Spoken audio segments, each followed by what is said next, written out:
Bearishness అయిపోయిందా అంటే కథం అయిపోయింది అనుకోవచ్చు. బేరిష్నెస్ తగ్గిపోయింది అనిపిస్తోంది. బులిష్నెస్ వస్తుందా అంటే ఈ మంత్ కాకపోయినా నెక్స్ట్ మంత్ సెప్టెంబర్ సిరీస్లో మంచిగా వచ్చే అవకాశమే ఎక్కువ ఉంది. ఎందుకంటే ఇంట్రెస్ట్ రేట్ తగ్గుతున్నాయి, సిపిఐ ఇన్ఫ్లేషన్ తగ్గింది. సో జాబ్స్ డేటా కొంచెం ఇది ఉంది. నెక్స్ట్ జాబ్స్ డేటా దాంట్లో తగ్గింది అనుకోండి, అన్ని ఎకనామిక్ డేటా అంతా పాజిటివ్ వస్తే ఆటోమేటిక్గా యూటర్న్ తీసుకుంటుంది.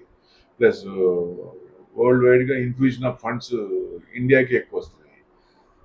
చూశారు కదా, ఎఫ్ఐఎస్ ఎంత అమ్మినా కానీ డిఐఎస్ కానీ రిటైల్ కానీ కొంటూనే ఉన్నారు. మార్కెట్ పడినే అట్లా 24,000 కోట్ల దాకా వస్తున్నాం.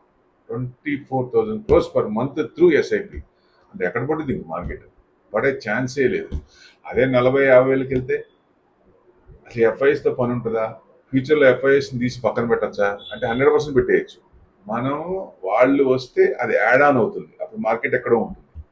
Thank you very much.